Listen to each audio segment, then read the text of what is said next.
What's going on, everyone? This is Adam and Craig with Grandstand Golf. In this show, we're doing round 4 DFS Showdown targets for the 2020 Houston Open.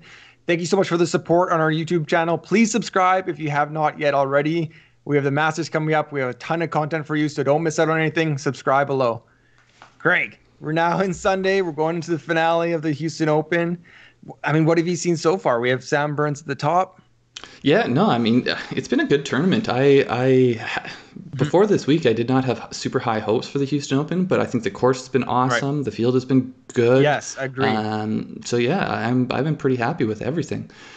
From a DFS Showdown point of view, we have seen some players that we didn't expect. I think playing this well, the course has played a little bit more tricky. I did not expect these to be scores going into the final round, and more of the same in terms of weather. I think tomorrow, slight winds, but nothing major, and not a huge difference through the day. Yeah, I mean, looking at the top 5, 9 under to 6 under, I think the winner's most likely going to be in that group. We have Ortiz up there, one of my sleepers. I think Seb Straka was one of your sleepers coming in. So, well, I mean, there's people we expected to be up there. The one thing, yesterday I had targeted a bunch of guys who I thought were going to be the first tee times of the day, and they did this same split tee start from the middle of the pack that they did at the CJ Cup and the Zozo, which threw me off. Right.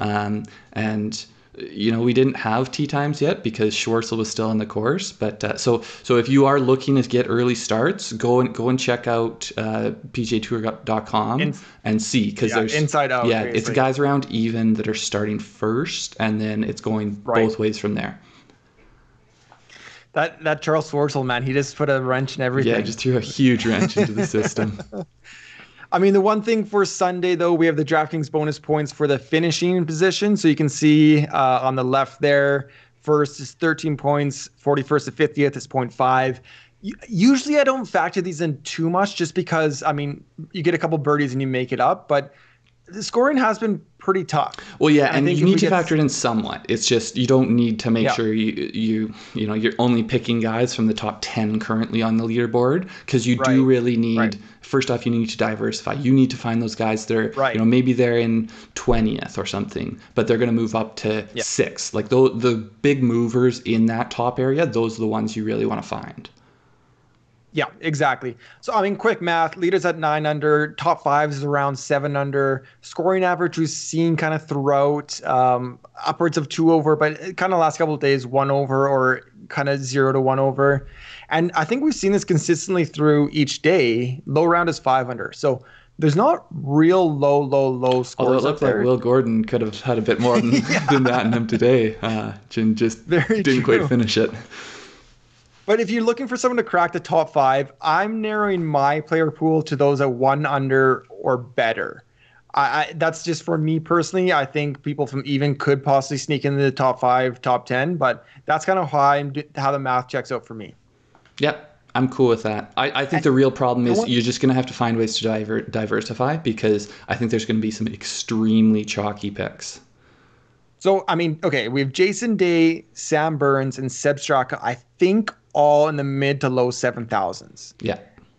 If you play those 3, you need to leave thousands of salary dollars on the table, I think. I mean, there's no way around it. So you need to figure out how to play those 3 and DJ, and you got to find some places you're being different than everyone else. Yeah, so we're going to give you some targets to be a little bit different. Let's say that.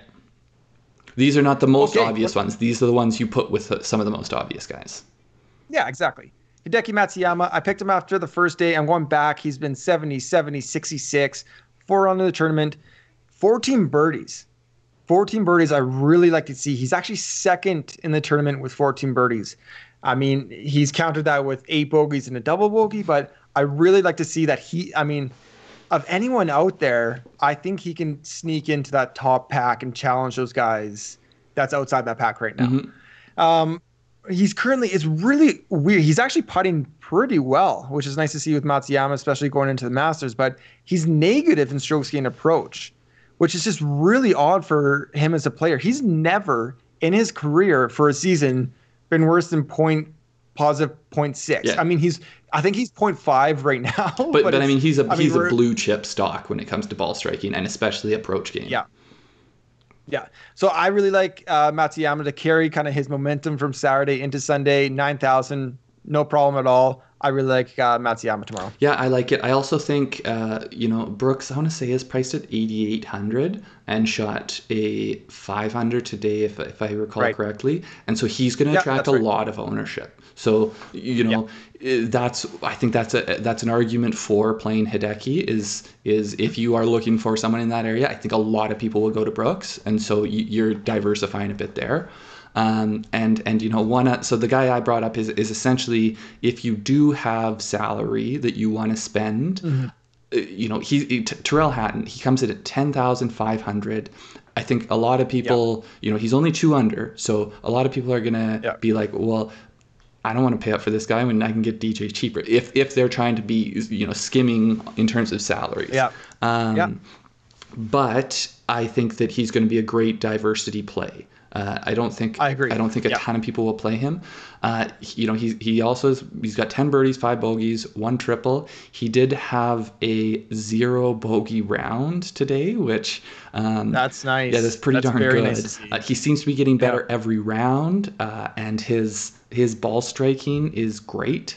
He's driving the ball really well. He's 16th in strokes gained off the tee. He's 16th in driver accuracy, which I was listening to some of the interviews of players after the round. I forget who it was that said this specifically, but maybe it was Sepp Straka. But essentially, because of these greens and how small like the potential landing area can be, if you're not finding the fairways, then your approach game suffers because you can't spin the ball and they can't stop the ball. So it's running off of it runs right through. Yeah. So we saw that a few times. They're landing at the front of the green and it's running 30 yards past. Yeah. Whether you're long enough, like a DJ or a Sam Burns, that you just put it out there further so you can take it higher in the air and stop it, or you're really hitting the fairways so that you can spin the ball. I think you need to be putting yourself in good place off the tee.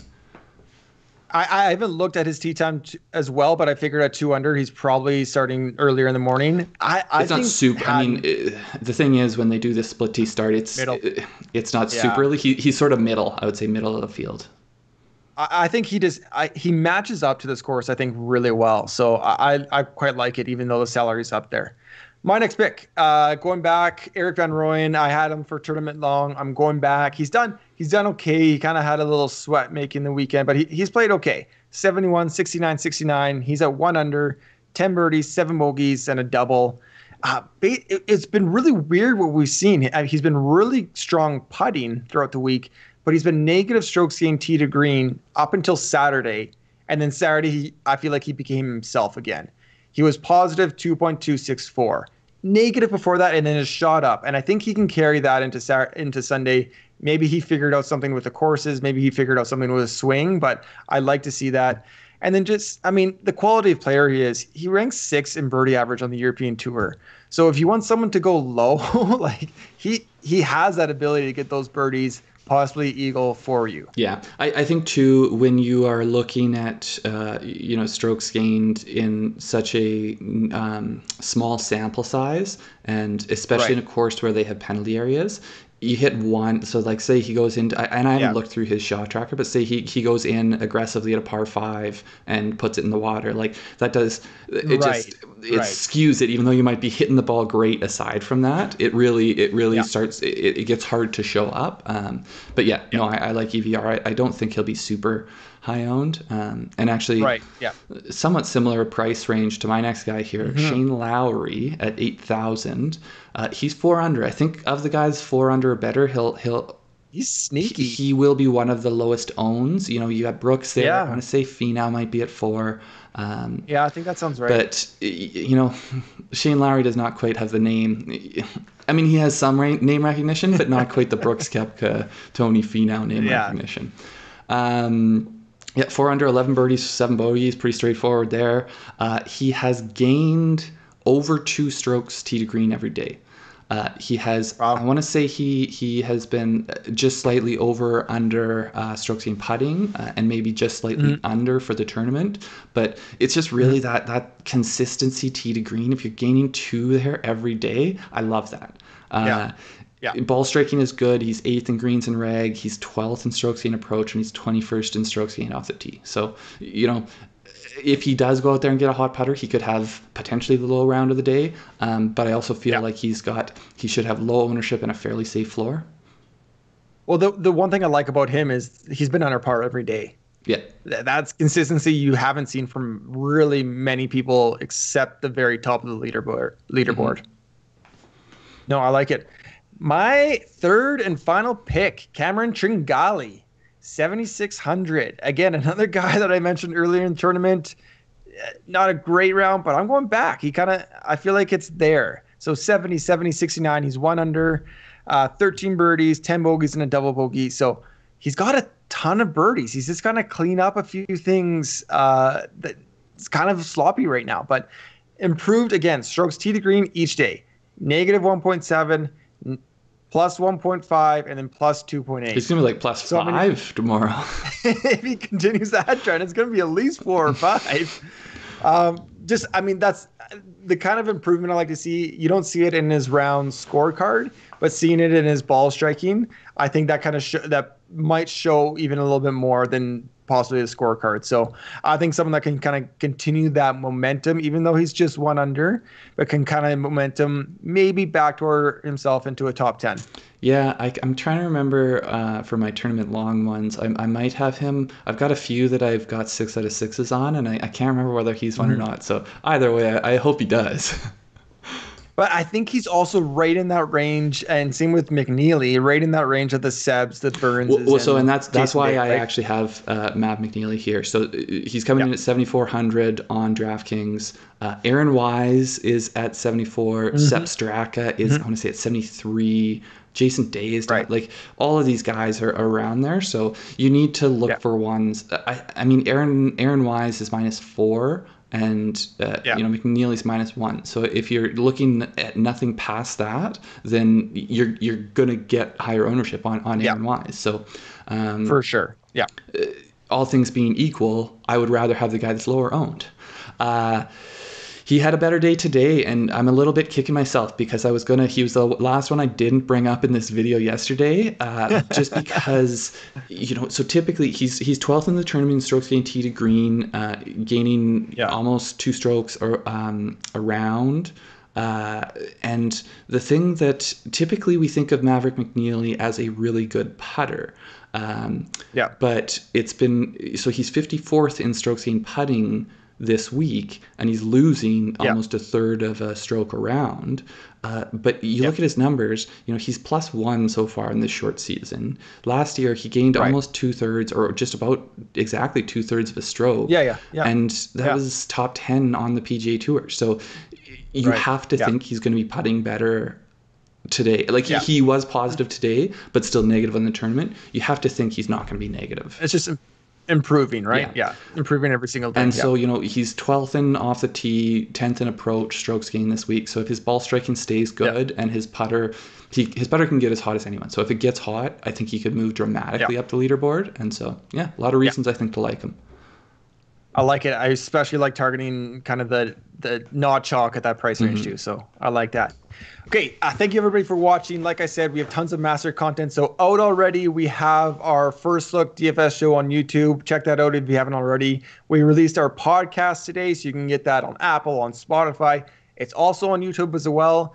Craig, myself, and our other brother Kevin, we did our picks, sleepers, fades, top Canadian, and one and done, all in that podcast. Talked about the Masters, how it's going to play in November, our favorite Masters moment. I mean, it was just a really fun podcast. Yeah, just a bit more of a conversation about it all. Yeah, and then Craig, what do we got coming up in the next few days and the rest of the week here? So, we'll be doing our typical DFS videos. I think we're going to try to put out a sports betting video for the Masters as well. We don't. Last I checked, we still didn't have anything aside from outright winner. Just outright. So once we get some of those prices coming out, we're going to do something on that. So subscribe for those. Hit the little bell. And then, as always, we'll be doing our recap podcast for the Houston Open. Yep. And inevitably, we'll end up talking a lot, I think, about how the people who played this week that are playing next week, how they looked, everything that, all the takeaways from that going into the Masters. Yeah, for sure. Thanks, everybody, for watching. Good luck on Sunday. And, watch out for our Masters content. Good luck, guys. We'll see you next time.